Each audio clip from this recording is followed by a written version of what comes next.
ख्वाजा आशिक हुसैन फिदवी का नाम है और पंजाब यूनिवर्सिटी से एम.ए. उर्दू और उसके बाद गवर्नमेंट शोबे में 39 साल की तदरीज के बाद ग्रुप ऑफ सुल्तान जो है सुपीरियर ग्रुप फैमिली का फ़खरी और एजाज़ी तौर पर मेंबर हूँ। हमें आज निसाब के जिस सब के बारे में बच्चों को तदरीज करना है वो है ओवरकोट। इसके फादर मुसन्नफ़ का नाम है ग़ुलाम आबाद की ये खूबी है कि उन्होंने जितने भी अफसाने लिखे उनमें मुआशरती ज़िंदगी के तज़ादात को तनकीदी ज़ाविये से पेश किया। उनका एक मुंतखब और ख़ूबसूरत जो अफसाना है वो है कतबा।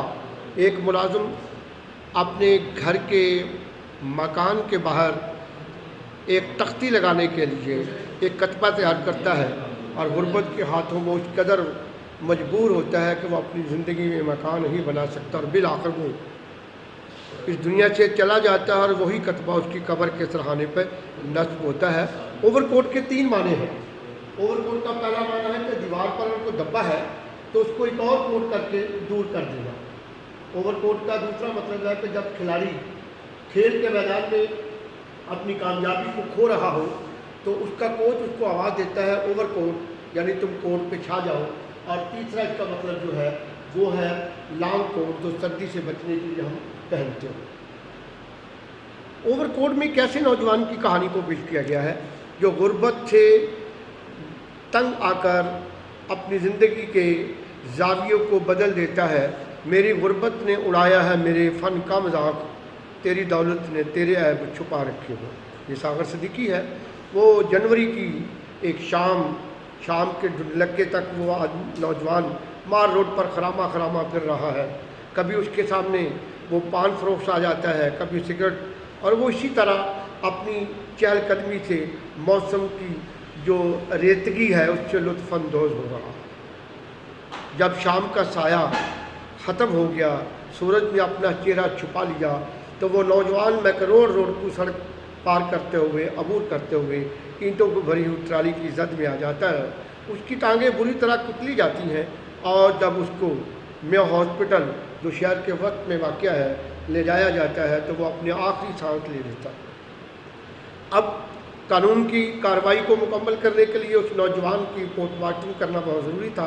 चुनाचे उसका जब ओवरकोट उतारा जाता है तो लोग हैरान होते हैं। 2 नर्सें मिस गुल और मिस चनाज और उनका असिस्टेंट मिस्टर खान जो है वो देखते हैं कि ओवरकोट के नीचे कमीज़ ही कोई नहीं है।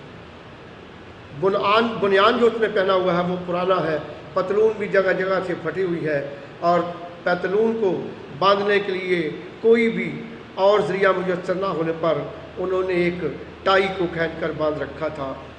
जो मौज़े थे वो दोनों डिफरेंट थे और जो शूज़ थे वो बड़े चमकदार थे। सर पे तेल लगाकर उसने मांग बना रखी थी और सर पे खुशबूदार तेल डाल रखा था। सभी कुछ उसकी चाल ढाल से ऐसा लग रहा था कि जैसे ये किसी अमीर घराने का चश्मो चिराग हो। उसके हाथ में एक छड़ी थी जिसको वो गाहे गवाहे घुमाता था और कभी सड़क पे चलते चलते वो क्रिकेट बॉल की बॉलिंग भी करवाने लगता था। मैंने यहाँ बोर्ड पर आपके लिए 2 शेर लिखे हैं।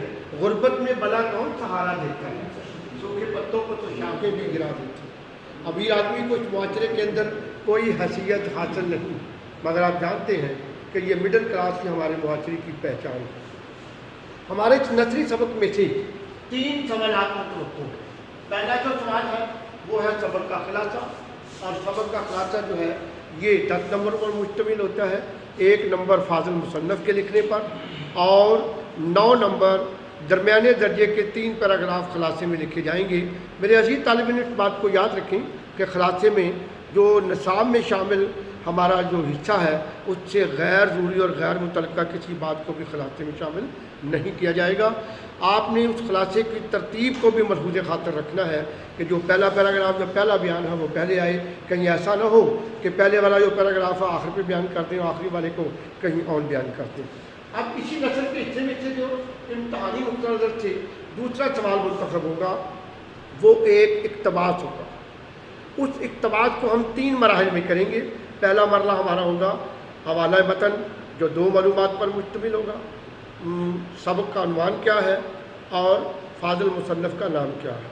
پھر اس کے بعد شاق و طباق کا مطلب یہ لیا جاتا ہے کہ اس عبارت سے پہلے کیا بیان کیا گیا ہے اور اس عبارت کے بعد عمومی طور پر جو طالب علم سوال کرتے ہیں کہ کتنا ہونا چاہیے یہ پیراگراف 7-8 لائنوں پر مشتمل یہ ہونا چاہیے، مگر اس شاق و طباق میں سب کا خلاصہ نہیں ہونا چاہیے۔ اب تشریح کی باری آتی ہے، یہ 10 نمبر کا حصہ ہے۔ یہاں ہمارے کچھ طالب علموں کا ہے کہ سر ہم نے کس کی تشریح کرنی ہے؟ آپ نے اس پیراگراف کے اندر اقتباس کے اندر کسی تلمیح کو بیان کیا گیا ہے، کسی آیت اور حدیث کو بیان کیا گیا ہے، یا مصنف نے اس افسانے کے اندر جو نکات بیان کیے نا ان کو آپ نے اپنے لفظوں میں لکھنا ہے۔ میرے خوبصورت نوجوانوں، وہ داغ نے کہا تھا نا، نہیں کھیل اے داغ یاروں سے کہہ دو کہ آتی ہے اردو زباں آتے آتے۔ اردو کے مشق اور اردو کی املا نہ ہونے کے برابر ہمارے طالب علم آج اردو لکھتے ہوئے گھبراتے ہیں، مانتے ہیں کہ ہماری اردو کے ساتھ وابستگی بڑی کمزور ہے، لیکن ایک بات یہ بھی یاد رکھیے گا کہ ہمارے وطن کی، ہماری تحریک پاکستان کی پہچان یہی زبان ہے۔ تو املا کے لیے الفاظ کا جو اس کا صحیح معنوں میں جو تلفظ ہے اس کو لکھنا جو ہے املا نویسی کہلاتا ہے۔ اسی سبق میں سے تیسرا سوال بھی شامل ہو، وہ ہے معروضی۔ ایک ایسا سوال پوچھا جائے گا جس کے آگے 4 کثیر الجواب ہوں گے، ان جوابات میں سے ایک درست جواب ہوگا۔ مثال کے طور پر میں آپ کو ایک سمجھانے کے لیے مثال دینا چاہتا ہوں۔ میرے پیارے بچوں، اگر یہ سوال کہ اوور کوٹ کا مصنف کون ہے، 4 نام دے دیے جائیں گے: مشتاق احمد یوسفی، غلام آباد، احمد ندیم قاسمی اور مولوی نذیر احمد۔ ان میں سے جو درست جواب ہوگا آپ نے اس کو ٹک کرنا ہے۔ اور اس کے بعد دوسرا سوال کہ نوجوان نے جو اوور کوٹ پہن رکھا تھا وہ کس رنگ کا تھا؟ تو جو نصاب کے اندر سب کے اندر چیزیں بیان کی گئی ہیں انہی کے متعلق معروضیت بنائی جاتی ہے۔ معروضیت کے بارے میں یہ بات ذہن میں رکھیے گا کہ ہمارے امتحانی نقطہ نظر سے اور بورڈ کے قواعد کے مطابق طالب علموں کو صرف سرسری پڑھنے سے باز رکھنے کے لیے یہ معروضی حصہ شامل کیا گیا ہے تاکہ بچے دھیان سے یہ سب باتیں پڑھیں اور اس کے جواب دیں، اور یہ بڑی کامیابی میں ایک حکمت عملی ہے۔ میرے عزیز طالب علم، اب جب یہ تینوں کام مکمل ہوئے تو اب ایک بڑا عام سا سوال ہوتا ہے، بچے کہتے ہیں جی خلاصہ کہاں سے کرنا ہے، کیسے کرنا ہے، کس طرح لکھنا ہے؟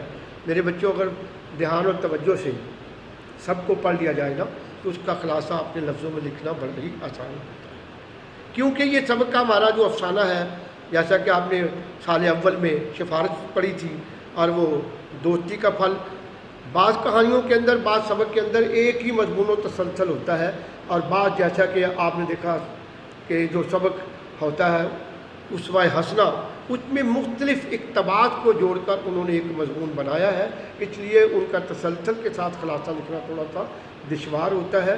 اوور کوٹ کا خلاصہ لکھنا آسان ہے۔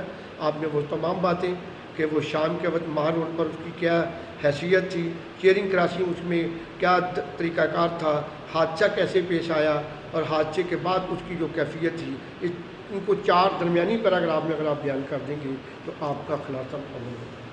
میں آپ سے پوچھنا چاہتا ہوں، عمران بیٹا آپ کچھ پوچھنا چاہ رہے تھے، آپ یہی پوچھنا چاہ رہے تھے نا کہ اوور کوٹ جو ہے اس کا لفظی مطلب کیا ہے؟ اوور چھا جانا، کوٹ یعنی عمل، کوئی ایسا عمل جس سے برائی کا انسداد ممکن ہونا، اس کو اوور کوٹ کہتے ہیں۔ ہاں بھائی، آپ بھی پوچھ رہے تھے کچھ، کیا پوچھنا چاہ رہے تھے آپ؟ یہی کہ یہ افسانہ کس تناظر میں لکھا گیا؟ پاکستان میں 3 طبقے ہیں، بالا طبقہ ہے، مڈل کلاس ہے اور لوئر طبقہ ہے۔ مڈل کلاس اپنی حیثیت کو برقرار رکھنے کے لیے جو کوشش کرتی ہے وہ ایسے ہی ہے جیسے اوور کوٹ کے نوجوان نے بیان کیا۔